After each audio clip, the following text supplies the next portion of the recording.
안녕하세요. 반갑습니다. 저는 이제 빅데이터 부동산 플랫폼 리치고를 운영하고 있는 데이터노즈의 김기원 대표고요. 대한민국에서는 최초로 빅데이터 부동산 전문가 1호로 활동을 하고 있고 빅데이터 부동산 전망 관련한 3권의 책을 집필을 했었습니다. 반갑습니다.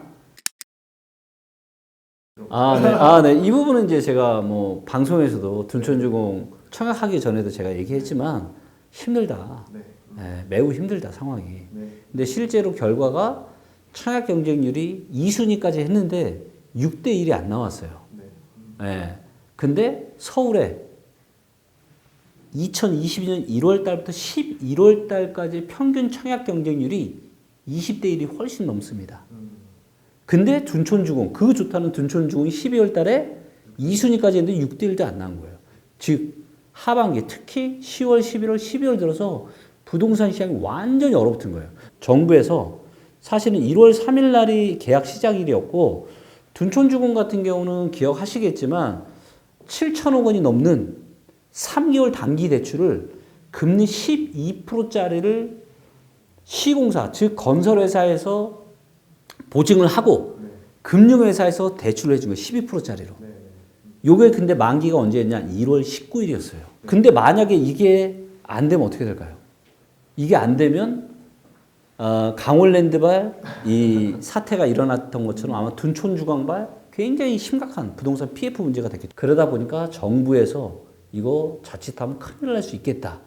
라고 해서 1월 3일 날 오후에 저는 정책을 대대적으로 규제 완화 정책을 발표했다고 봅니다. 금리 인상을 한다라고 해서 이게 실물 경제에 바로 충격이 오지 않아요. 실물 경제에 충격이 오기까지는 6개월에서 1년 정도가 걸립니다. 자, 한번 기억을 더듬어 보면 금리 인상을 언제 시작했죠? 2021년 8월 달부터 한국의 기준금리가 인상이 됐어요.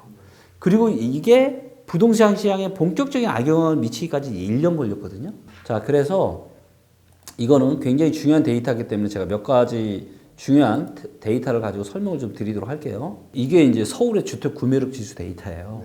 근데 보시는 것처럼 이게 이제 가장 최신 데이터가 2022년 3분기입니다. 2022년 3분기보다 금리는 지금 더 올라갔죠. 그래서 금리 인상이 멈춘다라고 해도 이 주택 구매력 지수가 집값이 많이 빠지거나 아니면 사람들이 대폭 올라가거나 하지 않으면 좋아지기가 쉽지 않을 겁니다. 그때도 과거에도 보시면 36.4에서 바닥치고 올라왔는데 이게 녹색불이 들어오기까지는 2008년 2분기에서 2011년 3분기니까 3년 정도의 시간이 걸렸죠, 과거에. 근데 지금은 좀 더 빠르게 떨어지니까 근데 그럼에도 불구하고 저는 2년 정도는 걸리지 않겠나. 그렇다면 2년이면 24년 가을 정도 되는 거죠.